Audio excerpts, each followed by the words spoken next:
এই যে আপনি 2.5 লাখ 3 লাখ 5 লাখ টাকা দিয়ে কোরবানি কিনবেন, এত টাকা দিয়ে জবাই করে যদিও ছাতা কবুলই না হয়, তাহলে ওই টাকাগুলো পানিতে ফেলা না? খালি গোশত খাওয়ার জন্য গোশত আলাদা কিনে খেতে পারতেন না? এই জন্য গুরুত্বপূর্ণ বিধান এটা। জবান ছেড়ে সূরা হজের এই 34 নম্বর আয়াত থেকে কিছু কথা শুনতে চাই আমরা, নাকি বাড়ি চলে যাবেন? জবান খুলে বলেন আউযু বিল্লাহি মিনাশ শাইতানির রাজিম, বিসমিল্লাহির রহমানির রহিম। এটা একটু নামিয়ে নেন, পড়ে গেলে সমস্যা হবে, আর কিছু দেওয়া লাগবে না। ওয়ালিকুল্লি উম্মাতিন জাআলনা মানসাকাল লিয়াযকুরু ইসমাল্লাহি আলা মা রাযাকাহুম মিন বাহিমাতিল আনআম ফাইলাহুকুম ইলাহু ওয়াহিদুন ফালাহু আসলিমু ওয়াবাশশিরিল মুখবিতিন। আল্লাহ পাক বলেন ওয়ালিকুল্লি উম্মাতিন জাআলনা, এখানে জাআলনার ফাইল আল্লাহ সরাসরি নিজে কর্তা। আল্লাহ বলেন আমি নিজে প্রতিটি উম্মতের জন্য কি, আমি নিজে প্রতিটি উম্মতের জন্য কি মাংসাকান কোরবানি। এখানে নুসুক শব্দের অর্থ হয় তিনটা। তাফসীরে ইবনে কাসিরের ভেতরে আছে নুসুক মানে কোরবানি করা, নুসুক মানে হজের কার্যকলাপ, ও নুসুক মানে ইবাদত বন্দিগি। এই তিনটার যে কোনো একটা আপনি নিতে পারেন। যেহেতু সামনে কোরবানি, মনে করেন আপনি কোরবানিটা নিলেন, আল্লাহ বলেন প্রতিটি উম্মতের জন্য আমি আল্লাহ কোরবানি এটা নির্ধারণ করে দিয়েছিলাম। কেন দিয়েছি জানো? লিয়াযকুরু ইসমাল্লাহ আলা মা রাযাকাহুম মিন বাহিমাতিল আনআম। চতুষ্পর্যন্ত জানোয়ারগুলো যখন তারা জবাই করবে তাদের রিজিক হিসাবে, এই সময় যেন আমি আল্লাহর নামটা উচ্চারণ হয়। জোরে বলেন সুবহানাল্লাহ। ফাইলাহুকুম ইলাহু ওয়াহিদুন, তোমাদের ইলাহ একজন, আমাদের ইলাহ এই একজনই। ফালাহু আসলিমু, সবাই তার কাছে আত্মসমর্পণ করো। ওয়াবাশশিরিল মুখবিতিন, হে নবী যারা আত্মসমর্পণ করবে এদেরকে আপনি সুসংবাদ দান করেন, এই বিনয়ী মানুষদেরকে। এ পর্যন্ত ছিল বাংলা অর্থ। এবার আসেন তো আমরা ব্যাখ্যায় যাচ্ছি। ওয়ালিকুল্লি উম্মাতিন, প্রত্যেকটি জাতির জন্য, এই পৃথিবীতে যত জাতি আল্লাহ পাঠিয়েছিলেন সে আদম নবী থেকে শুরু হয়েছে, 4,500 জাতি এখন দুনিয়ায় বাস করে। কত? 4,500। তার ভেতরে আমরা একটা মাত্র জাতি মুসলিম। এরকম 4,500 ধর্মের লোক তামাম দুনিয়ার 257টা দেশ আছে। এখন 257টা দেশে তারা বাস করছে। সবচাইতে বেশি মানুষ বাস করে খ্রিস্টান ধর্মে। কোন ধর্মে? এরপরে বাস করে মুসলিম, আমরা যারা ইসলামে আছি তারা। তামাম দুনিয়া এখন খ্রিস্টানের সংখ্যা 260 কোটি প্লাস, আর আমরা মুসলমান 210 কোটি। এরপরে অন্যান্য জাতিরা আছে ভাগ ভাগ করা। সাতক্ষীরাবাসী যেহেতু আল্লাহ উম্মাতিন শব্দটা দিয়েছেন প্রতিটি জাতির জন্যে, আদম নবী থেকে এবার আমি আরম্ভ করব। আল্লাহ সূরা মায়েদার 27 নম্বর আয়াতের তাফসীর নিজে করছেন। ওয়াতলু আলাইহিম নাবা আবনাই আদামা বিল হক ইয করবা কুরবানান ফাতুকবিলা মিন আহাদিহিমা ওয়া লাম ইউতাকাব্বাল মিনাল আখার قال لا أقتلنك قال إنما يتقبل الله من المتقين। বলেন আমিন। আল্লাহ পাক বলেন নবী আপনার উম্মতদেরকে আপনি আদম নবীর 2 সন্তানের কাহিনী একটু তেলাওয়াত করে করে শোনান। আমরা যেহেতু আদম নবীর ওই জামানায় ছিলাম না, আমাদেরকে আল্লাহ তেলাওয়াত করে শোনাতে বলেছেন। কি করে? বিল হাক্কি, যথাযথভাবে, যেভাবে আমি আল্লাহ কাজটা ঘটিয়েছিলাম ওইটা একটু শোনান। কেন? এটা শুনে আমরা করব কি? আমাদের ভেতরে এখান থেকে কিছু নেওয়ার মতো জিনিস আছে। তাদেরকে আমার আল্লাহ দুইটা ভাইয়ের কথা এখানে দিয়েছেন, হাবিল আর কাবিল। তাদের জামানায় একটা কোরবানির নিয়ম ছিল। এদিকে তাকান। এই পৃথিবীতে যত নবী আর রাসূল আল্লাহ পাঠিয়েছেন, প্রতিটি নবী রাসূলের দিন ছিল এক, কিন্তু শরীয়ত ছিল ভিন্ন ভিন্ন। আদম নবী থেকে আমাদের নবী পর্যন্ত প্রতিটি নবীর দিন এক, দিন কিন্তু শরীয়ত আলাদা আলাদা। আদম নবীর দিন যা ছিল, মুহাম্মদুর রাসূলুল্লাহর দিন তাই ছিল। কিন্তু আদম নবীর শরীয়তের ভেতরে যা ছিল, মুহাম্মদুর রাসূলুল্লাহর শরীয়তে তাই নেই। শুধু একটা জিনিস সবার এক ছিল। আমি বলবো সামনে, আদম নবীর শরীয়ত ছিল কি? তারা চাটিয়াল ময়দানে কোরবানির পশু জবাই করে রেখে আসতো। যার হালাল টাকা, তার আকাশ থেকে আগুনের ঝলক এসে পুড়িয়ে ফেলতো। উনি বুঝতো যে আমার কোরবানি কবুল হয়ে গেছে। আর যার টাকা 2 নাম্বার হারাম টাকা, তারটা ওইভাবে পড়ে থাকতো। আমার মাঝে মাঝে চিন্তা হয়, আয়াতটা পড়ার পর যদি এই শরীয়ত এখন বাংলাদেশে থাকতো, কত মানুষ যে আমরা ধরা খাতাম। কথা বলছে না কেন? দেখতে মনে হয় বিশাল বুজুর্গ, চাটিয়াল ময়দানে রেখে আসলে বোঝাছে তো যত 2 নাম্বার না 3 নাম্বার ধরা পড়ে যেত না। এই শরীয়ত আল্লাহ আমাদের দেয়নি। আল্লাহ আমাদের দিয়েছেন পশু কোরবানি করে, ওইটা গোশত জবাই করে নিজে 3 ভাগ করা সুন্নাত। যদি কেউ করেন উত্তম, এটা না করলেও অসুবিধা নেই, নিজে খেয়ে ফেলতে পারলে আত্মীয় স্বজন নিয়ে এটাও জায়েজ আছে। আল্লাহ আমাদেরকে শুধু কোরবানি জবাই করে গোশত খাওয়ার জন্য এইটা দেননি। আদম নবী আলাইহিস সালামের এই 2 সন্তানের শিক্ষা হচ্ছে যে হাবিলেরটা কবুল হয়েছিল, কাবিলেরটা কবুল হয়নি। সঙ্গে সঙ্গে হাত প্রসারিত করে বলেছে, তোকে আমি মেরে ফেলবো। আমারটা হলো না, তোরটা হলো কেন? এই জোর যার, মুল্লুক তার। এই নীতি শুরু হয়েছিল আদম নবীর এই কাবিল সন্তান থেকে। ও জোর দেখিয়েছিল। আমার মনে হয় এইটা এই 15.5 বছর একটু বেশি হয়েছিল। জোর যার, মুল্লুক তার। কেউ বসেছিল? পাতি নেতা, তাও বসে নেই। এই কথা বলছে না কেন? কেউ চেনে না, শয়তানেও চেনে না, তারপরও তার দাপট কি গো। আমার দাদা, আমি জেলখানায় থাকতে উনি মারা গেছেন। একটা গল্প শোনাতেন আমাকে মাঝে মাঝে, এসে হামজা এক লোক বিয়ে করেছে। বাসর ঘরে স্ত্রীকে ডাক দিয়ে বলছে, বউ তুমি কি জানো আমার ক্ষমতা? স্ত্রী বলছে, কেবল বিয়ে করে নিয়ে আসলে তোমার ক্ষমতা আছে না নেই আমি জানবো কি করে? না, তোমার আমি আজ ক্ষমতা দেখাবো।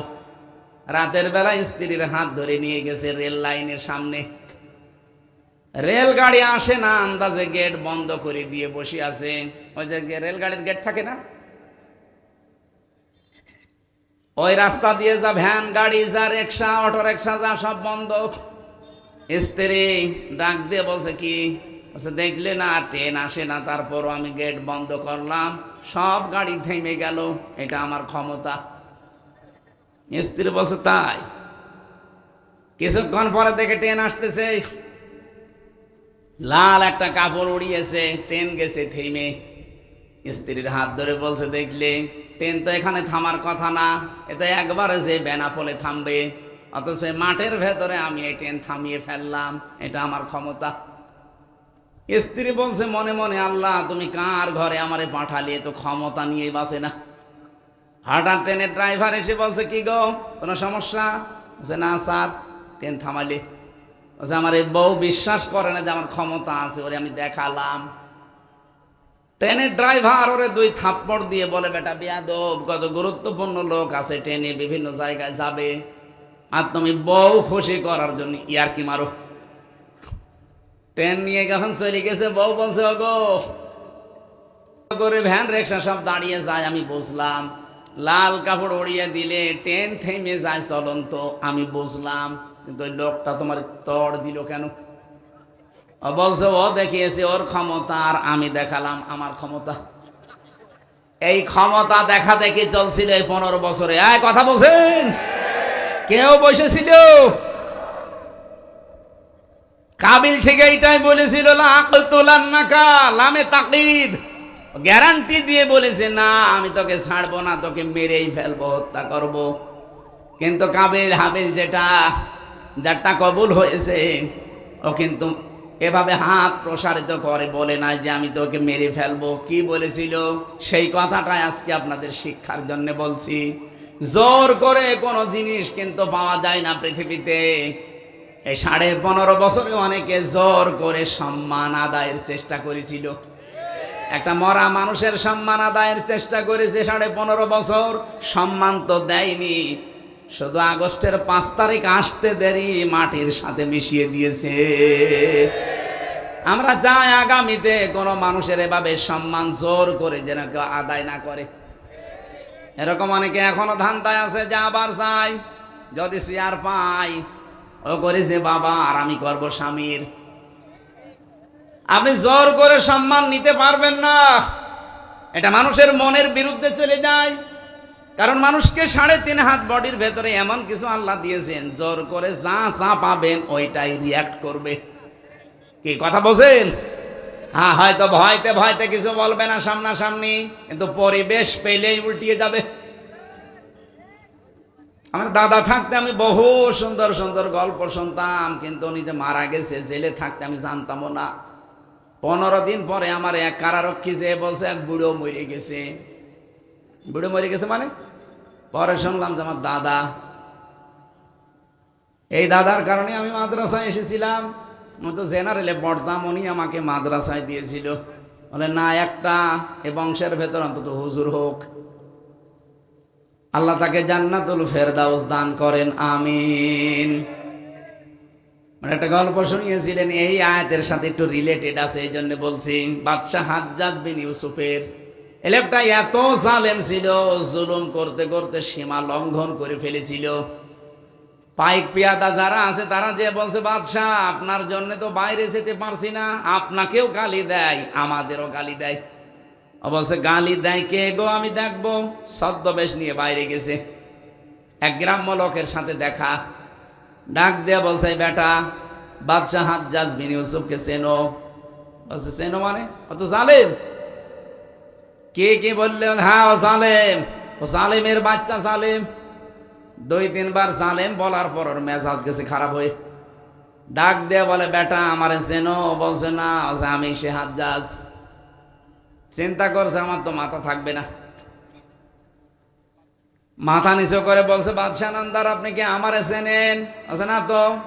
যে আমি এই গ্রামের ওই লোক যার মাসে 2 দিন মাথা খারাপ হয়, আজকে তার পয়লা দিন। ও তুই পাগল? 2 দিন মাসে মাথা খারাপ হয়, আজকে পয়লা দিন আর একদিন হবে। আমি পাগল ধরলাম এতক্ষণ ধরে। পাগল বলে ওই দিন বেশি গিস, তাছাড়া বাঁচার কথা ছিল। আমরাও এই 15.5 বছরে পাগল বলে বেশি আছি। কথা বলছেন? জোর করে আদায় করতে চেয়েছিলেন, কি হলো? 14,500 কোটি টাকা আপনি নষ্ট করেছেন এই মরা মানুষটার জন্য। একদিনেই আমার মনে হয় এখন একটা কানও খুঁজে পাওয়া যাবে। সেদিন কয়রায় যাচ্ছিলাম, যাওয়ার সময় কয়েকটা খালি কান মান কিছু নেই, সব উল্টিয়ে দিয়েছে। এজন্য আগামীতে যারা আসবেন জোর করবেন না, যে আসেন জোর করবেন তো আপনার বাড়িও এরকম 5 বছর পরে শ্মশান হয়ে যাবে। কে কথা বলেন না কেন? এটাকে আমি বানিয়ে বললাম। সূরা নমলের ভেতরে পাবেন 19 নাম্বার পারা 20 নাম্বার পৃষ্ঠা 7 নাম্বার লাইনের 52 নাম্বার আয়াতে আছে, প্রথম অংশে পাবেন।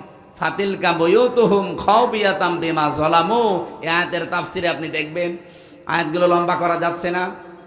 হযরতে কাবিল না হযরতে হাবিল সঙ্গে সঙ্গে ভাইকে জবাব দিয়েছিলেন, ক্বালা ইন্নামা ইয়াতাকাব্বালুল্লাহু মিনাল মুত্তাকিন।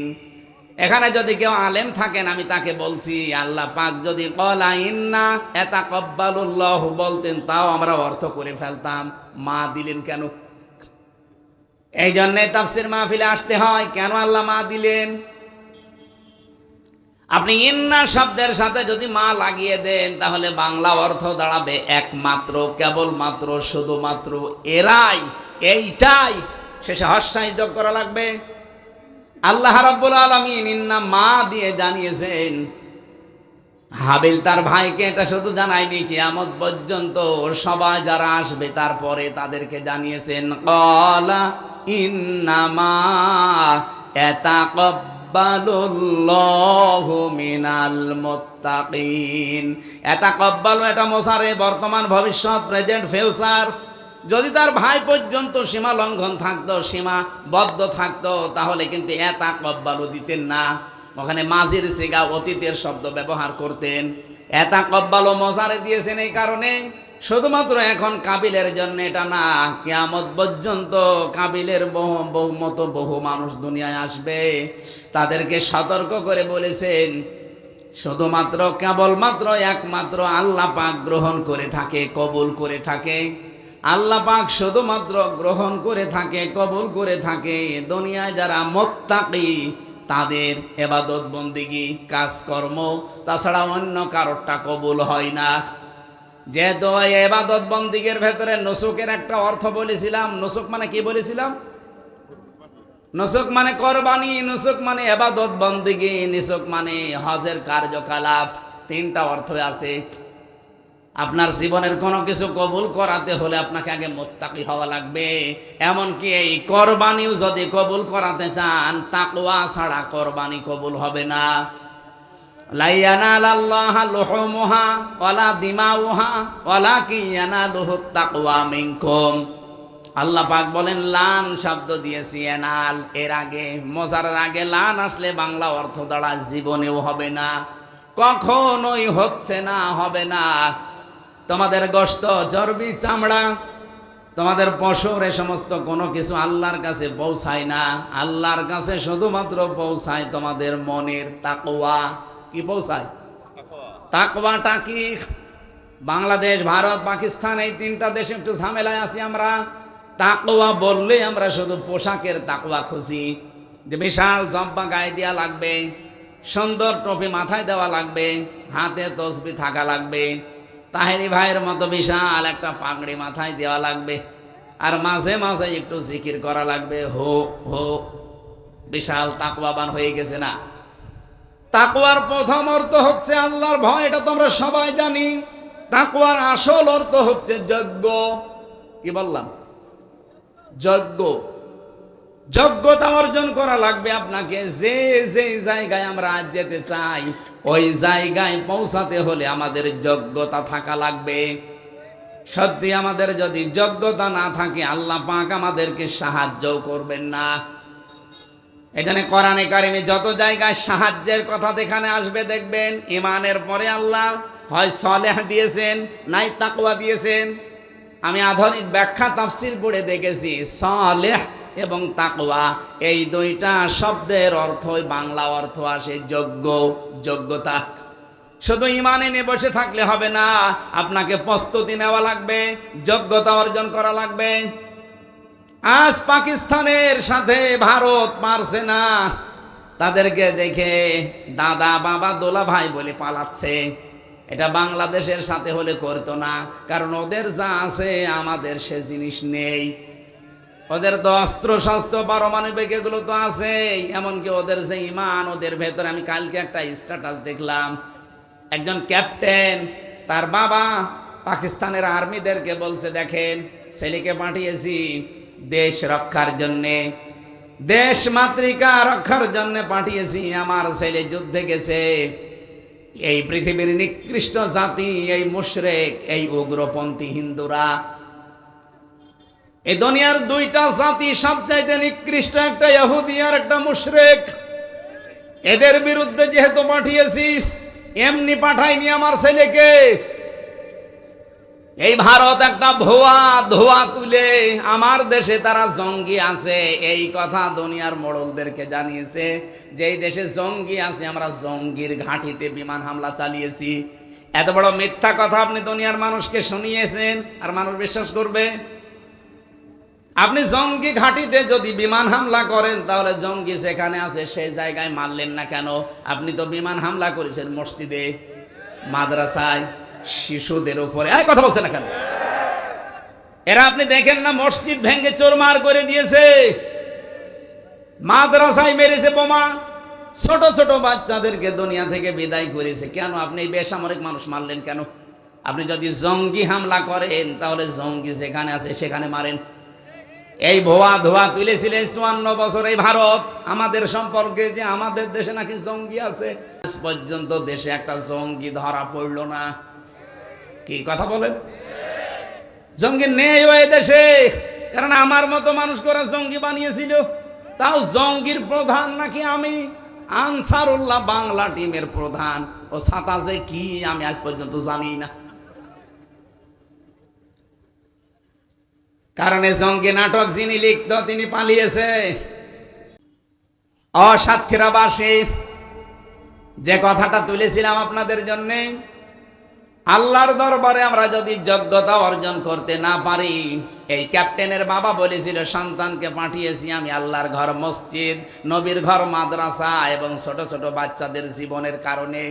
ছেলে যদি সামনে বুকে গুলি লাগে তাহলে নিয়ে আসবা, মাটি দিয়ে দেব। আর যদি পেছনে গুলি লাগে আমার বাড়িতে নিয়ে আসবা না, বন জঙ্গলে অথবা নদীতে সাগরে ফেলে দিবা।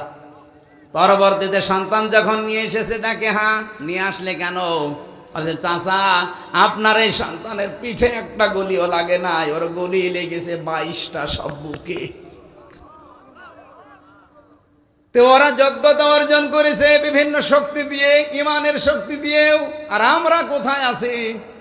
ঢাকা থেকে আমার মনে হয় যদি একটা মিসাইল আমাদের যায় আছে ভাঙ্গাচোরা, যদি ওইটা ঢাকা থেকে মারে তো চট্টগ্রাম পর্যন্ত যেতে 3 জায়গায় চাঁদা দেওয়া লাগবে।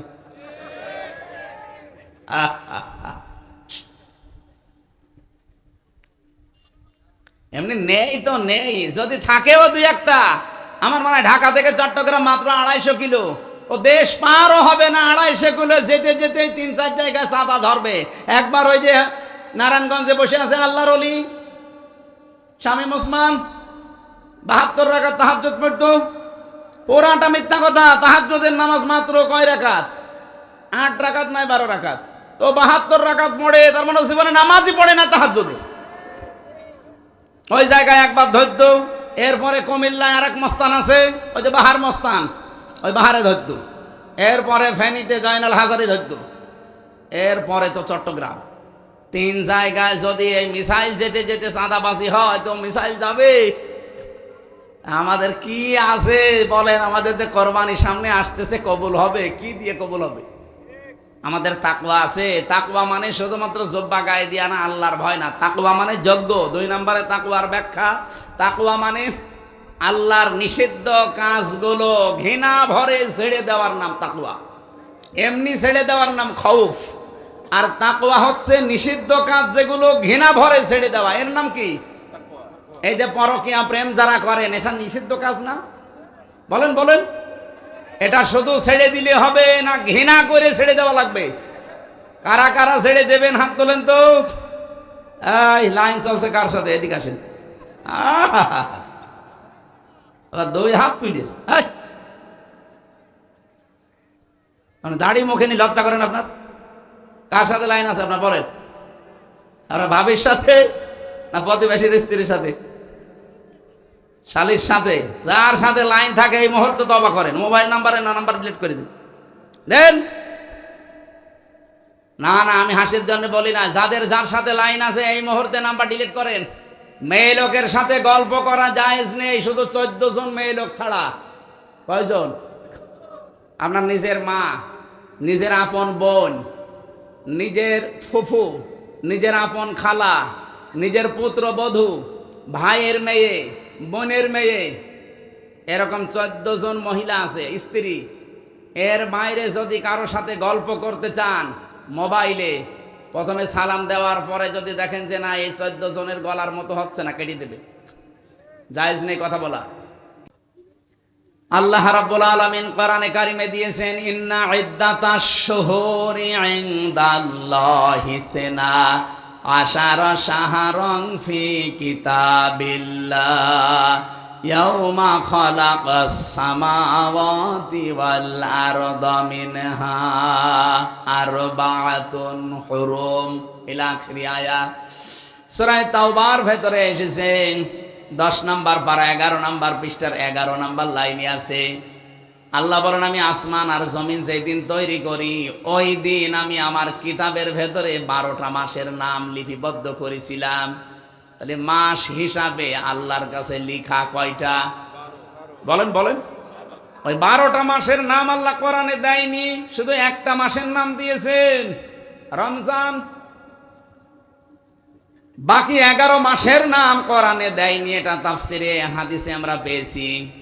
আল্লাহ বলেন, মিনহা আরবাআতুন হুরুম, এর ভেতরে 4টা মাস আমার কাছে পবিত্র।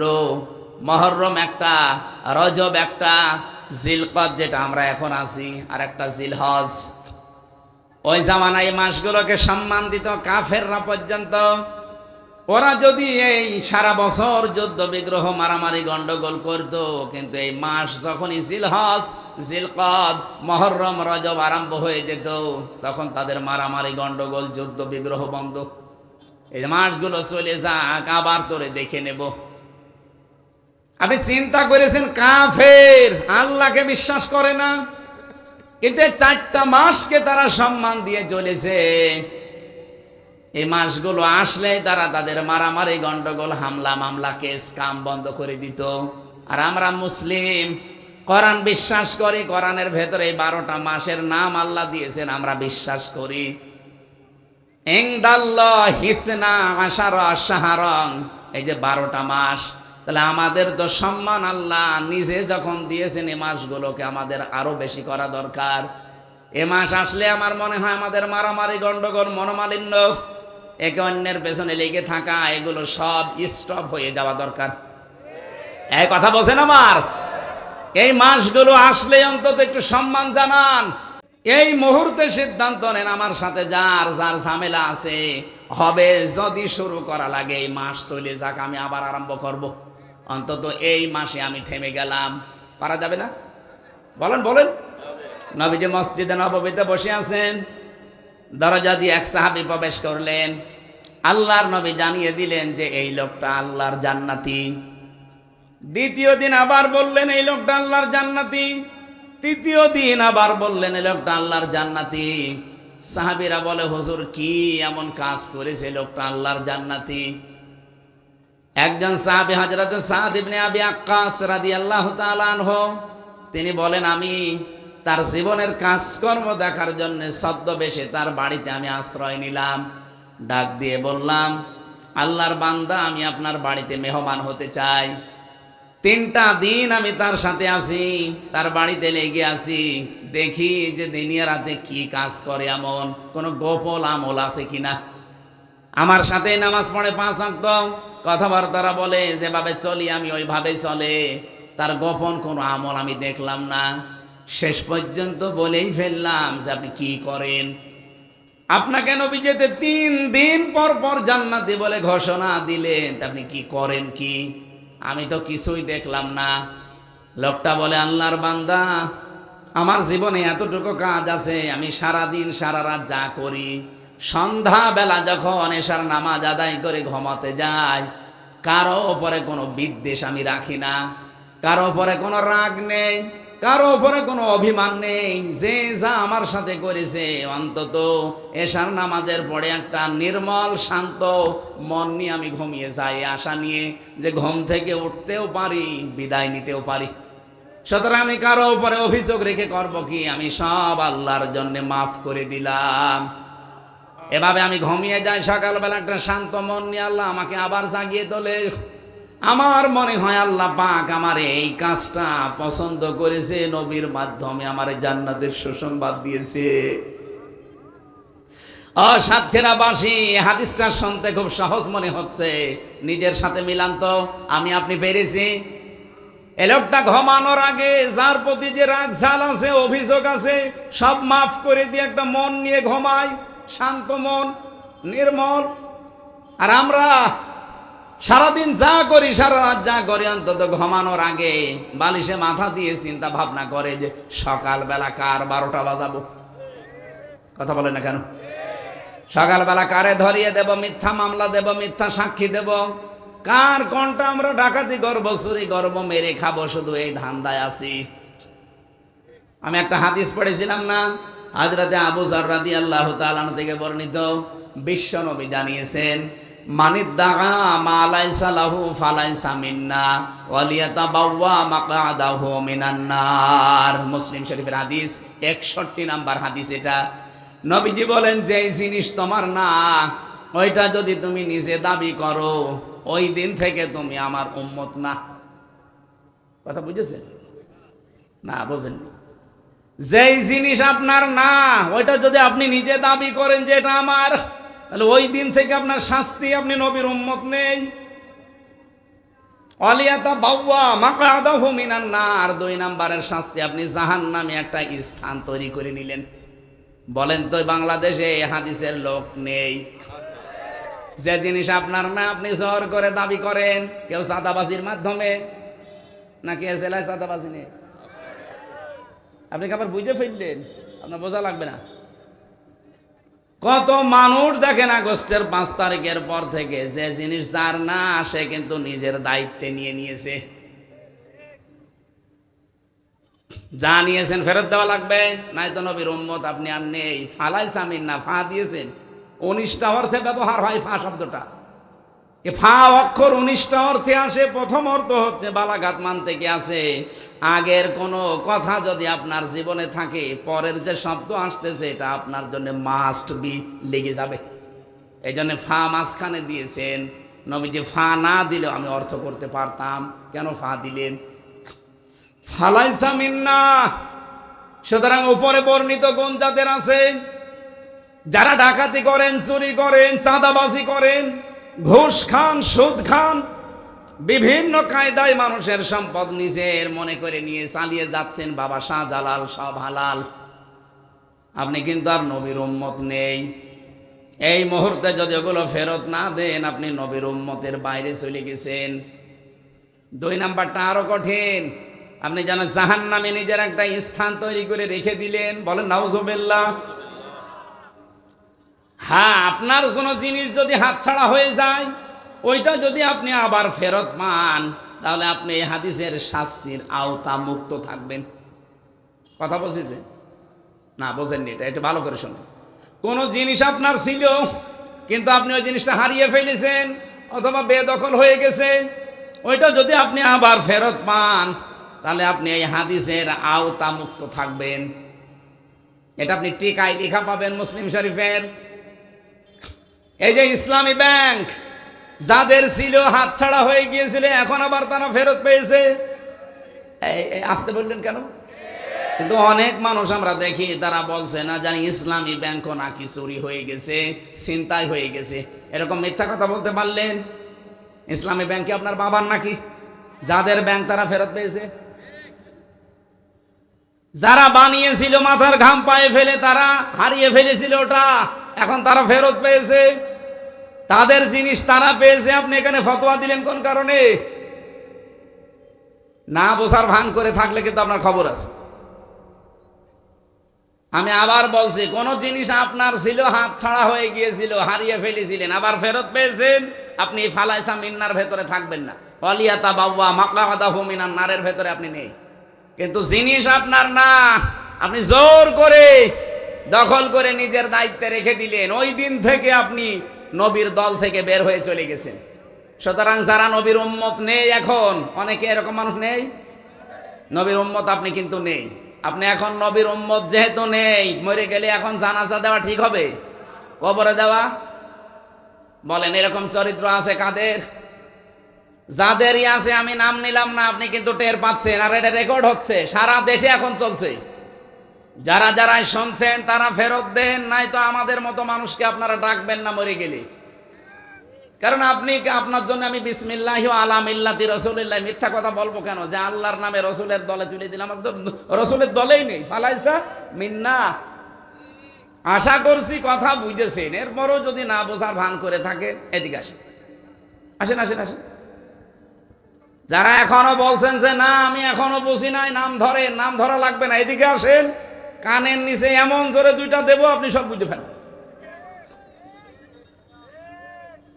আপনি অন্যের জিনিস দখল করে নিজের দায়িত্বে রেখে দেবেন আর বলবেন যে আমি কি নামাজ পড়ি না, আমি কি রোজা রাখি না, আমি হজ করে এসেছি। আপনার হজ ধুয়ে আল্লাহ পানি খাবে?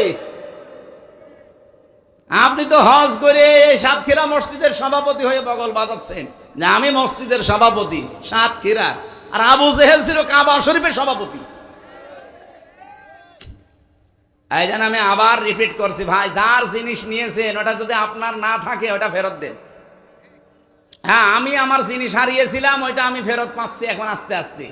আমার এই 3 বছর আটক করে ওরা 32 লাখ টাকা খেয়েছে আমার বাবার কাছে। আমি 1 লাখ টাকা ফেরত অলরেডি পেয়েছি। আমি এখনো 31 লাখ টাকা ফেরত চাই।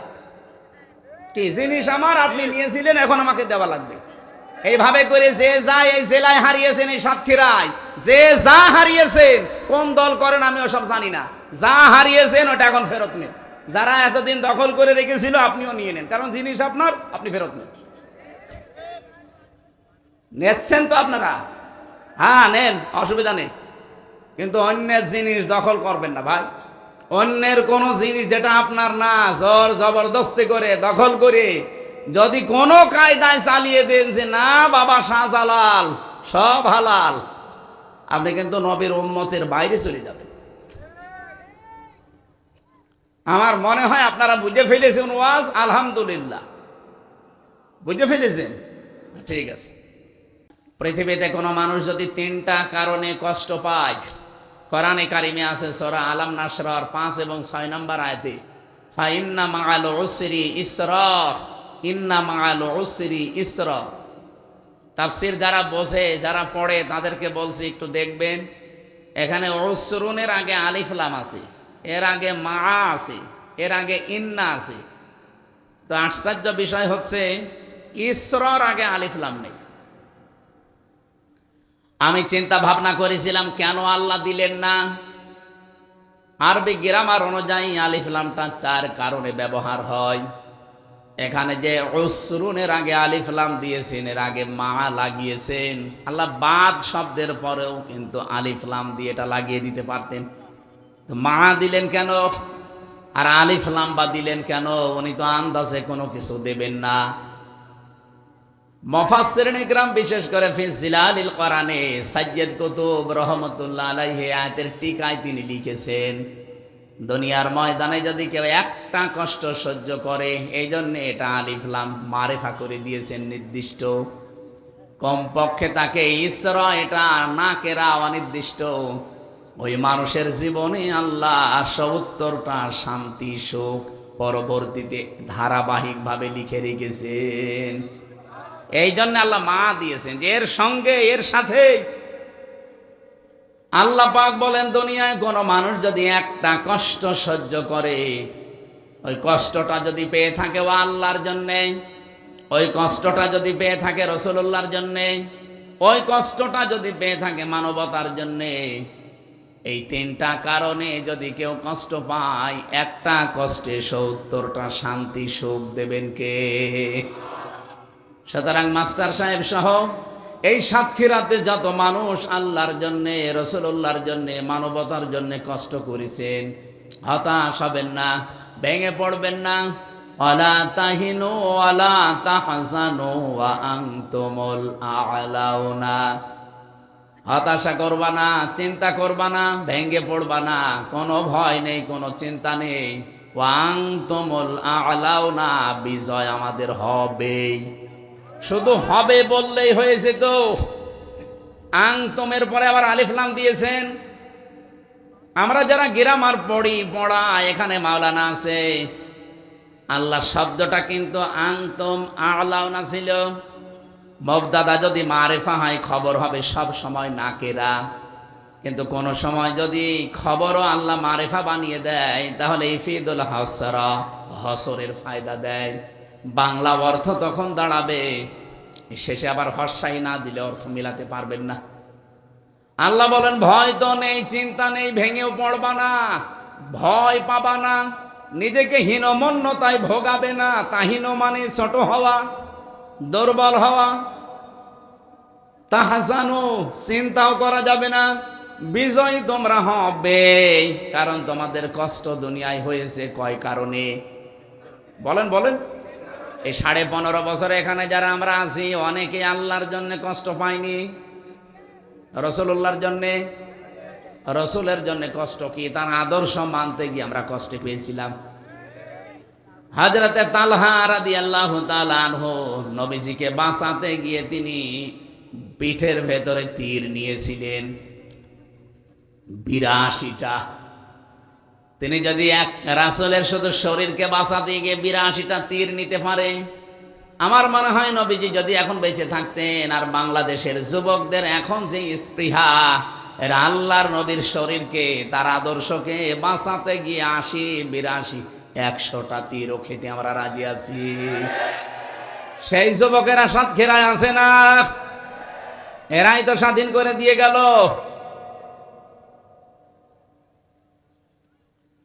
এখানে কষ্ট যারা আমরা পেয়েছি আল্লাহর জন্য, রাসূলুল্লাহর জন্য, মানবতার জন্য, ভেঙে পড়বেন না, ভয় পাবেন না, চিন্তা নেই। বিজয় আসতেছে আমাদেরই, আমাদের বিজয় হবেই। সেই জন্য শেষে হর্ষাই আছে, ওয়ান্তুমুল আলাউনা, আলিফ লাম দিয়ে আল্লাহ নির্দিষ্ট করে দিয়েছেন বিজয়টা।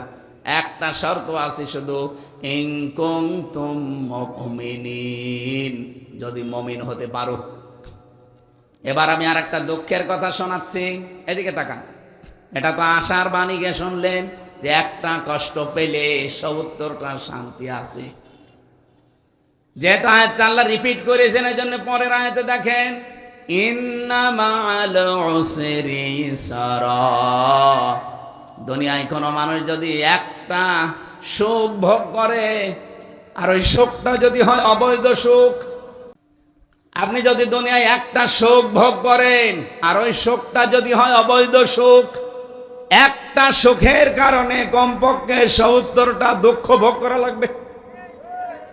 আগে যেমন একটা দুঃখ ভোগ করলে ৭০টা সুখ পাবেন, এবার একটা সুখ যদি আপনি ভোগ করেন দুনিয়ায়, আর ওই সুখটা যদি হয় অবৈধ সুখ, কমপক্ষে ৭০টা দুঃখ আপনার সাথে সাথে আল্লাহ লাগিয়ে রাখবে। এর বাস্তব প্রমাণ আজকে এই বাংলাদেশ। এই 15.5 বছরে যারা ক্ষমতায় ছিলেন, যেহেতু বৈধ না অবৈধ ভাবে, কথা বলছেন না কেন? এই জন্যে রাষ্ট্রপতি যেটা পালিয়ে গেছে, ওটা ড্রামি রাষ্ট্রপতি ছিল, অবৈধ। এ কারণে এরা 3টা 5-এ পালিয়েছে। আপনি দিনের বেলা পালাতে পারলেন না, রাতে পালিয়েছেন কেন? কারণ আপনি নিজেও জানতেন যে আমি অবৈধ। আরে অবৈধ থাকার পরও আপনি রাষ্ট্রের সুখ শান্তি পেয়েছেন না, কথা বলেন না কেন? বাংলাদেশে 1628 জন মানুষ দায়িত্বে ছিল, প্রত্যেকেই সুখ শান্তি কত কায়দায় পেয়েছে তারা বলেন। বলেন এই সুখগুলো, এই শান্তিগুলো কি বৈধভাবে না অবৈধ? আরো জোরে বলেন। এই অবৈধ সুখ শান্তি যারা পেয়েছিলেন, আপনার বিবেকে কি বলে বলেন? একটা অবৈধ সুখ ভোগ করলে অশান্তি পাবেন কয়টা? আগেরটা মেনে নিচ্ছেন, পরেরটা মানবেন না। সুতরাং হাসিনা যে সুখ পেয়েছে এই 15 বছরে, যদি 50টা সুখও পেয়ে থাকে, প্রত্যেকটা সুখ অবৈধ। কে জবাব দিলেন না? এক একটা সুখে শান্তি অশান্তি কয়টা? 50টায় 3500। অন্তত এতগুলো অশান্তি, দুঃখ, কষ্ট, অপমান, অপদস্থ দুনিয়ায় হবেন, এরপরে চট করে ঢুকে পড়বেন। আর আমার মনে হয় আপনি 3500 অশান্তি ভোগ করতে গেলে পটল তুলবেন। কেউ আর বাঁচার কথা? এই জন্যই তো আগস্টের 5 তারিখের পর থেকে পর্যন্ত প্রায় 27 বার চেষ্টা চালিয়েছে বিভিন্ন কায়দায়, আর আমি আজকের সংবাদ পেলাম 28 বার। আল্লাহ রাব্বুল আলামিন বলেন, সূরা আলে ইমরানে পাবেন 4 নাম্বার পারা 12 নাম্বার পৃষ্ঠা 9 নাম্বার লাইনে আছে, ইন্নামা নুমলি লাহুম লিয়াজদাদু ইসমা ওয়া লাহুম আযাবুম মুহিন। এটা সূরা ফি জিলালিল কোরআনে পাবেন, তাফসিরে ফি জিলালিল কোরআন। আল্লাহ পাক বলেন, মানুষের পাপ যখন পরিপূর্ণ হয়ে যায়, ইন্নামা নুমলি লাহুম লিয়াজদাদু ইসমা। আল্লাহ পাক বলেন এই পৃথিবীতে কেউ যদি পাপ করতে করতে সীমা ছাড়িয়ে যায়, আমি আল্লাহ একটা সিদ্ধান্ত নেই তার জন্যে, কি ওয়ালাহুম আযাবুম মুহিন, তাকে অপমানজনক শাস্তির ভেতরে ফেলে দেয়। আজ আচ্ছা যেটা দিয়েছে আপনি দেখতে পাচ্ছেন না, অপমানের এখনো কিছু হয়নি। ওরা আলেমদের সাথে যা করেছে এখনো 100 ভাগের 1 ভাগ ওরা পায়নি, আরো পাবে। আরে ভাই আমি ছোট হই বড় হই যাই হই, আমার নামের আগে একটা আলেম লেখা আছে, অথচ মাথায় আমার দড়ি লাগিয়ে, ডান্ডা বেড়ি দিয়ে, পেছনে হাত হ্যান্ডকাপ দিয়ে লাগিয়ে, এই মাথার উপরে কালো টুপি পরিয়ে প্রায় 11 ঘন্টা ওরা আমার টর্চার করেছে। মাথার চুল থেকে পা পর্যন্ত 1 ইঞ্চি জায়গা বাকি রাখে নাই। এটা কাঠের চেয়ারে বসতে পারি না, এখন গদি দেওয়া লাগে। 8-10 মিনিট বসলে আমার ব্যথা হয়ে যায়, কারণ এমন অত্যাচার এমন জায়গায় করেছে যে বউ ছাড়া কারো দেখাতেও পারি না।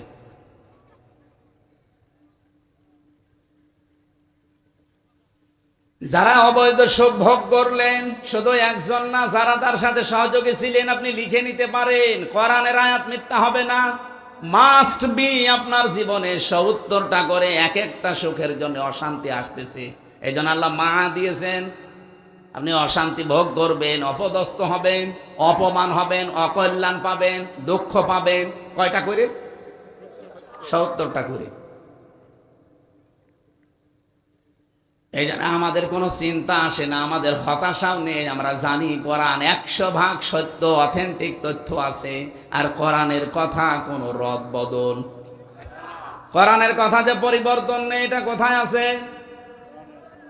সূরা আনআম 8 নাম্বার পারা 1ম নাম্বার পৃষ্ঠা 11 নাম্বার লাইনের 115 নম্বর আয়াতে আছে। প্রথম অংশে পাবেন অতাম্মাত কালিমাত রাব্বিকা সিদকাও ওয়া আদলা লা মুবাদদিলা লিকালিমাতিহি ওয়া হুয়াস সামিউল আলিম।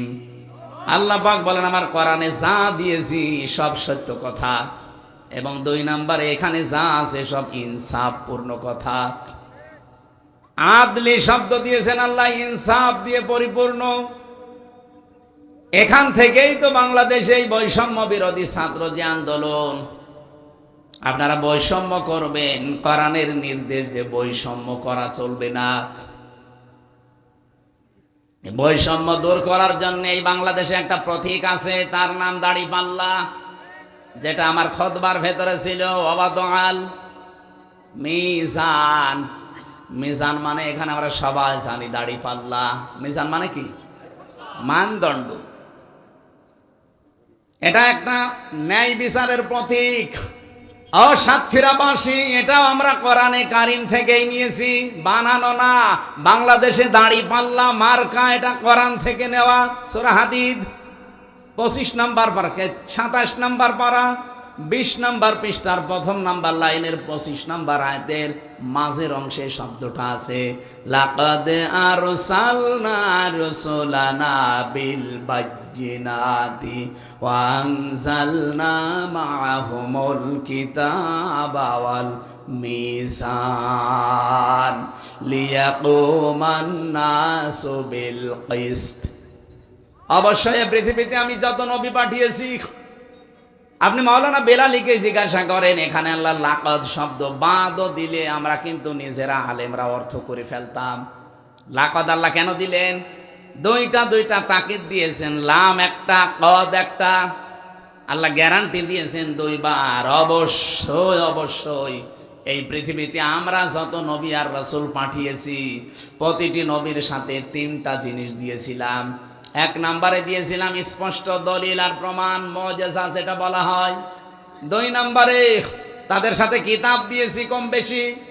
3 নম্বরে তাদেরকে আমি মিজান দিয়েছি, দাড়ি পাল্লা, যেটা আমরা মনে করি ন্যায় বিচারের এই প্রতীকটা দিয়েছি। কেন জানো? লিয়াকুমান নাসু বিল কিসতি, তারা যেন মানুষের ভেতরে ন্যায় বিচার কায়েম করতে পারে। বাংলাদেশে যেহেতু 54 বছরে আজও পর্যন্ত দাড়িপাল্লা তার জায়গা মতো যেতে পারেনি, এই জন্য এই দেশে আমরা এখনো ন্যায় বিচার পরিপূর্ণ পাইনি। কি কথা বললেন না? এটা যদি সত্যি এবার জায়গা মতো যায়, আমি গ্যারান্টি দিচ্ছি কোরআনের দিকে তাকিয়ে আপনি ন্যায় বিচার পাবেন। কোরআনের কথা মিথ্যা হবে? কত কিছু তো দেখলাম 54 বছরে কিছুই সত্য হয়নি। এবার এটা দেখেন, কিতাব ওয়াল মিজান আল্লাহ দিয়ে শেষ করে দেননি আয়াতটা। যদি শেষ করে দিতেন আমি আয়াতই পড়তাম না। লিয়াকুমান নাস, এখানে লাম মানে লি, লামের নিচে জের মানে জন্যে। আল্লাহ বলেন কেন দিয়েছে জানো? এই জবাব দেওয়ার জন্য। লিয়াকুমান নাস বিল কিসতি, মানুষের ভেতরে যেন ন্যায় বিচার করতে পারো। এটা রেকর্ড হচ্ছে, সারা দেশে যাচ্ছে। বাংলার মানুষেরা, আমি একজন ছোটখাটো আলেম হিসাবেও তার তো আহ্বান জানাচ্ছি, এবার এই ন্যায় বিচারের পথিক এই দাড়ি পাল্লাটা একটু পাঠান। এ মার্কা নিয়ে যারা এমপি হয় তারা যে কত সৎ চরিত্রের অধিকারী এর বাস্তব প্রমাণ মাওলানা মতিউর রহমান নিজামী, বাস্তব প্রমাণ অধ্যক্ষ আব্দুল খালেক মন্ডল, মাওলানা রিয়াসাত আলী। এ জেলার সন্তান না? তা আবার কাকে দেখাবো? উনি মন্ত্রী ছিলেন মাওলানা মতিউর রহমান নিজামী। মন্ত্রীর দায়িত্ব পালন করার পরে 36 টাকা রাষ্ট্রকে ফেরত দিয়েছে। এটা পৃথিবীর ইতিহাসেই প্রথম। আর আমরা যাদের দায়িত্ব দিই 36 টাকা, এই দরবেশ 36,000 কোটি টাকা চুরি করেছে। অথচ ওর মাথার চুল থেকে শুরু করে পায়ে স্যান্ডেল পর্যন্ত সাদা। আমার মনে হয় ভেতরেও সাদা। ভেতরটা বললাম না, শয়তান। আর এত বড় স্বর্গ, 1-2 টাকা 36,000 কোটি। আমার মনে হয় জীবনে এই লোকেরা যদি গুনতে দেন ওর হাত ব্যথা হয়ে যাবে, গুনতেও পারবে না, মেশিন লাগবে গুনতে। একজনে যদি এত চুরি করে তাহলে বাকি এগুলো কি করিয়েছে বলেন? এই কিছুদিন আগে মালয়েশিয়া গিয়েছিল, সিঙ্গাপুরে, থাইল্যান্ডে, এই সমস্ত দেশে ঘোরার সময় দেখেছি। আমি যে হোটেলে ওটি, হোটেলের নিচে একটু নামি যে একটু দেখি চা মা খেয়ে আসি, দেখি 2 শয়তান বসে আছে। কি গো হুজুর, আমরা আগে পালিয়েছি। পালাবেন কেন? আপনার না 620টা বাড়ি। ওই যে চট্টগ্রামের ভূমিমন্ত্রী যেটা ছিল, ওটা বাড়ি কত? 620টা বাড়ি বানিয়েছে শয়তান। কিন্তু একটা বাড়িতেও থাকতে পারে না, হোটেলে থাকে।